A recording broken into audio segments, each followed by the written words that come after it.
তুমি দাওয়াত দাও, আল্লাহ যাকে কবুল করবে সে দাওয়াত পাবে। যদি বলে কোনো বক্তা না, এই বক্তাকে আল্লাহ মানুষ হিদায়েত পেয়ে যাবে, নবীজি সাল্লাল্লাহু আলাইহি সাল্লামের থেকে দামি বক্তা পৃথিবীতে কেউ হতে পারে? দামি মানুষ কেউ হতে পারে? নবীজি সাল্লাল্লাহু আলাইহি সাল্লাম নিজের চাচাকে কলমা পড়াতে পারেননি। এর থেকে দামি আর কিছু হতে পারে?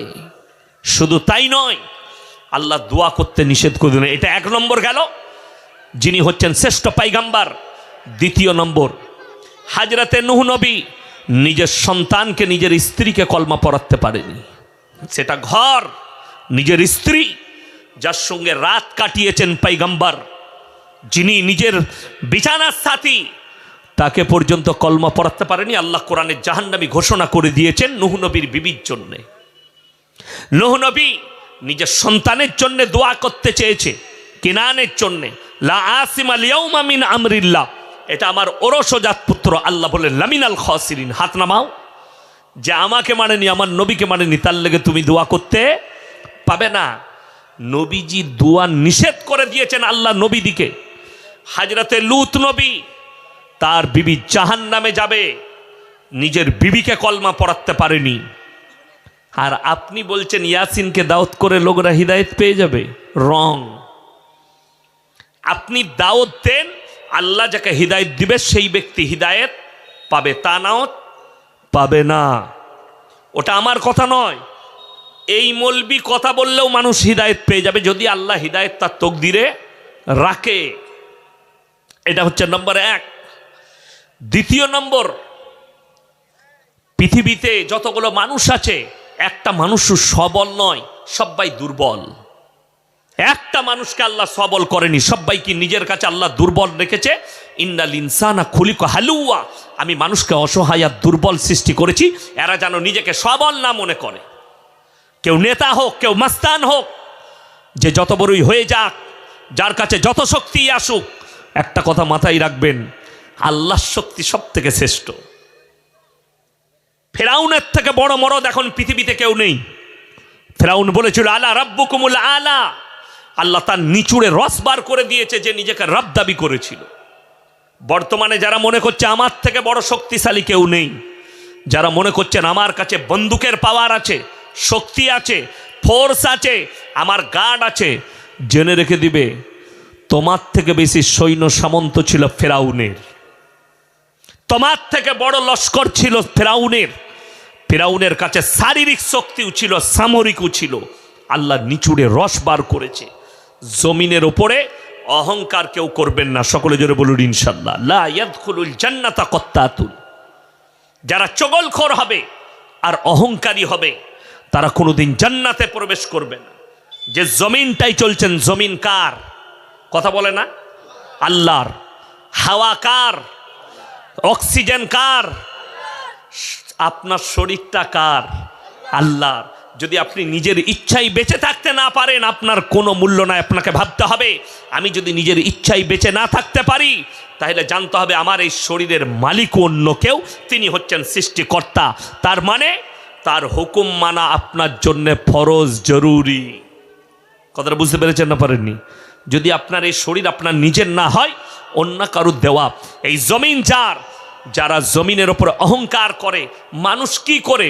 আমাদের দেশের কিছু লোক আছে যাদের দুটো তিনটে, আমার দুটো বিটি, আমি হচ্ছি বিটির বাপ। আপনার কি আছে, বেটা না বিটি? দুটো বিটি, একটা বেটা একটা বিটি, একটা বিটি। যাদের দেখবেন দুটো তিনটে বেটা হয়, তারা চায়ের দোকানে কি বলে জানেন? আবে আমি তোর মতনই কি, আমি বেটার বাপ। বলে না অনেকজন? বলে আমি তোর মতনই কি, আমি বেটার বাপ, তোর থেকে পাওয়ার বেশি। আমার ভাই, সন্তানকে দান করেন, জোরে বলুন। কার ইচ্ছা মতো? আল্লাহর ইচ্ছা মতো। কোরআনে আছে ওয়াল্লাযী ইউসাউবিরুকুম ফিল আরহামি কাইফা ইয়াশা লা ইলাহা ইল্লা হুয়াল আজিজুল হাকীম। আমি মায়ের গর্ভে সন্তান দান করি, আমি আমার ইচ্ছা মতো, আমি কারো পরামর্শে কাজ করি না।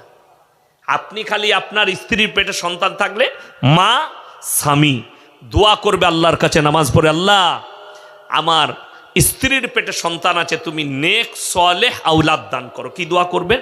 নেক সলেহ আওলাদ দান করো।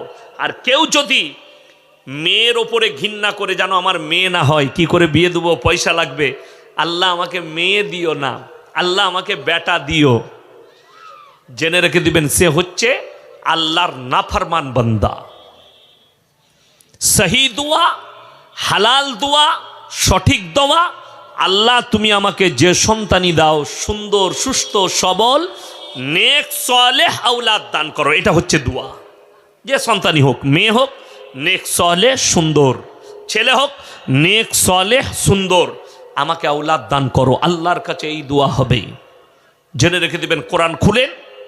যারা বলছেন আপনার কোনো কৃতিত্ব নেই, আজকে আমাকে ইয়াসিনকে দেখছেন, আমার এলাকায় গিয়ে জিজ্ঞেস করুন, এখানে বর্তমানে অনেক ছেলের বিয়ে হয়েছে, বাচ্চা এখনো হয়নি, 1 মাস বিয়ে হয়েছে, 2 মাস বিয়ে হয়েছে, 3 মাস, এরকম লোক আছে না নাই? আছে। ইমানদারির সঙ্গে কেউ একজন বলুন তো, যার এই 3 মাস বিয়ে হয়েছে কিংবা 2 মাস বিয়ে হয়েছে, সে বলুন তো আমার একটা ছেলে হবে, সে হবে প্রফেসর? বলতে পারবেন? চোর হবে না ডাকাত হবে, প্রফেসর হবে না ইঞ্জিনিয়ার হবে। আল্লাহ কত কুদরতওয়ালা জানেন। আপনি কোরআনটা বুঝতেই শিখেননি, কোরআনটাকে নিলেন না। আল্লাহ কোরআনে বলছেন সূরা দাহর প্রথম আয়াত, হালা তাআলা ইনসানি হিনুম মিনাদ দাহরি লাম ইয়াকুন শাইয়াম মাযকুরা। হে আমার নবী বলো পৃথিবীর মানুষকে, হালা তাআলা ইনসান হিনুম মিনাদ দাহরি লাম ইয়াকুন শাইয়াম মাযকুরা। তোমাদেরকে দুনিয়াতে পাঠাবার পূর্বে তোমার পরিবারে, তোমার এলাকায়, তোমার গ্রামে তোমার কোনো কালচার ছিল না। এটা কোরআন সূরা দাহরের প্রথম আয়াত। তোমার কোনো কালচার ছিল না, তোমার পরিবার জানতো না, তোমার আত্মীয় স্বজন জানতো না যে আমার পরিবারে একটা সন্তান হবে, ডাক্তার হবে, মাস্টার হবে, মৌলবি হবে, বক্তা হবে, প্রফেসর হবে। আমি আল্লাহ তোমাদিকে পাঠিয়েছি, জোরে বলুন সুবহানাল্লাহ।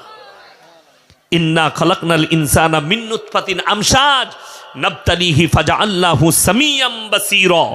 একজন নারী এবং পুরুষ, স্বামী এবং পুরুষ একত্রিত হয়ে তোমরা তোমাদের স্ত্রী জরায়ুতে 1 ফোঁটা পানি নিক্ষেপ করেছো, নিসাজ। সেখান থেকে আমি আল্লাহ রব্বুল আলামিন তার গর্ভে ওই পানি থেকে রক্তপিণ্ডলি, রক্তপিণ্ডলি থেকে মাংসপিণ্ডলি, মাংসপিণ্ডলি থেকে আমি আল্লাহ তাআলা আকৃতি দিয়েছি, রূহটাও আমি দান করেছি। আমার ভাই, আমার মা বোন, আপনার কোনো কৃতিত্ব নেই। যারা মনে করছেন আমি ছিলাম বলে আমার বাচ্চা পয়দা হয়েছে, ভুল, রং। আল্লাহ এটাও প্রমাণ করিয়েছে, আমি আল্লাহ যদি ইচ্ছা করি বাপের প্রয়োজন হবে না, আমি বিনা বাপে বাচ্চা দান করতে পারি। পারেন না? পারেন না? সকলে জোরে বলুন। আল্লাহ তার দলিলও দিয়েছে। এটা বেঈমান কাফেরের জন্যে, মুশরিকদের জন্যে, যারা আমার আল্লাহ বিশ্বাস রাখে না। আল্লাহ তাআলা প্রমাণ দিয়েছেন কোরআনে সূরা মারইয়াম, বাপের প্রয়োজন হয়নি। সূরা মারইয়ামে আছে ওয়াজকুর ফিল কিতাবি মারইয়াম ইদিন তাবাদাত মিন আহলিহা মাকানান শারকিয়া। আমি খালি বুঝাচ্ছি, যারা গর্ব করেন, অহংকার করে যে আমি 3 বাপের বেটা, তাদেরকে বলছি শোনো, অহংকার করো না জমিনের ওপরে। তুমি শুধু তোমার স্ত্রী জরায়ুতে 1 ফোঁটা পানি নিক্ষেপ করেছো, নিসাজ। আল্লাহ সব করেছেন, তোমার কোনো কৃতিত্ব নেই। ঠিক বললাম না ভুল বললাম? ই বলছে আমি 3 বাপের বেটা। হারাম কর, তুই খালি রাতের বেলায় শুইছিস, বাকি কাজ কে করেছে খোঁজ লাগিয়েছিস? রক্ত কে বানালো? আকৃতি কে দান করলো? রূহ কে দান করলো? চক্ষু কে দান করলো? মায়ের পেটে অক্সিজেন কে দিয়েছে? মায়ের পেটে খাবার কে দিয়েছে? তাহলে তুমি অহংকার চায়ের দোকানে কি করে করো যে আমি 3 বাপের বেটা, আমি বেটা পয়দা করেছি, আমি সন্তান পয়দা করেছি? শুনে রেখে দেন, কোনো সমাজের মেয়ের কিংবা কোনো ছেলের বাচ্চা না হলে অনেক মানুষ কি বলে, এটা আটকুড়ো। আমাদের দেশে বলে আটকুড়ো, আপনাদের কি বলে? আটকুড়াই বলে, বাঁজা, বাঁজা বলে। কখনোই বলে তাকে কষ্ট দিবেন না। কেন? বাচ্চা আল্লাহ দান করতে পারেন। পারেন না? পারেন না? আমার আব্বাজি বিবাহের পরে আলেম হয়েছিল, বিয়ের পরে মৌলবি পড়তে গেছে। আমার আব্বার নাম শুনেছেন তো, মোল্লা শওকত আলী মাজাহিরি। বয়স হয়ে গেছে। কত বৎসর পরে আমার বড় বোন জন্ম নিয়েছিল জানেন? বিয়ের 9 বৎসর পরে। ক বৎসর পরে বললাম? 9 বৎসর পরে আমার বড় বোন জন্ম নিয়েছে। কিন্তু আমার আব্বাকে তাবিজ লাগে নাই, আমার মাকে তাবিজ লাগে নাই, পীর ঘর যেতে হয় নাই, মাজারে যেতে হয় নাই, কোথাও মাথা ঠুকতে হয় নাই। আর এখন কিছু লোক আছে ছেলে না হলে বলছে মাজারে শুলে ছেলে হবে। কে বলাবে? আমি নিজের পরিবারের কথা বলছি। আমি শুনেছি যে আমার বড় বোন জন্ম নিয়েছে আমার আব্বার বিয়ের 9 বৎসর পরে। ভরসা আল্লাহর ওপরে রেখেছে, বাচ্চা আল্লাহ দান করবে যখন ইচ্ছা করবে। তারপরে বড় বোন, তারপরে আমার বড় ভাই, তারপরে আমার ছোট বোন, তারপরে আমার মেজ ভাই, তারপরে আমি 5 নম্বর, আমার পরে আমার ছোট ভাই 6 নম্বর। 6 ভাই বোন, 4 ভাই 2 বোন আমরা। কি বুঝলেন? আমার আব্বারাও 4 ভাই 2 বোন, আর 1 ভাই মারা গিয়েছিল, 7 ভাই ছিল, 7 জন ছিল। তো দেখুন, বাচ্চা আল্লাহ দান করেন, অহংকার করবেন না। কারো যদি বাচ্চা না হয় তাকে সান্ত্বনা দিবেন, তুমি দুঃখ লিও না, আল্লাহর উপরে ভরসা রাখো, কাঁদো আল্লাহর কাছে। দাওয়া আর দোয়া দুটো করো। দাওয়া দোয়া যেটা হালাল তরিকা আছে, রসুল বলেছেন সুন্নত, তুমি এলাজ করাও, এলাজ করাবেন। কোরআন সুন্নাহ মোতাবিক যদি কোনো আমল থাকে বাচ্চা হবার, সেটা করবেন। সেটা আপনি ধরে নেন, আমাকে বললেন মৌলী সাহেব বাচ্চা হবার জন্য একটু পানিতে দম করে দেন, জায়েজ আছে, আমি পানিতে দম করে দেবো কোরআনের আয়াত পড়ে। আল্লাহ চাইলে বাচ্চা হবে। যে লোকটার কাছে পানি পড়া নিচ্ছেন, পানিতে দম করছেন, আগে জানবেন সেই লোক নামাজি কিনা, তার কাছে ইলম আছে কিনা। তা না হলে যদি নামাজ না থাকে, দাড়ি না থাকে, গাঁজা খায়, মদ খায়, তার পানি পড়া কাজে লাগবে?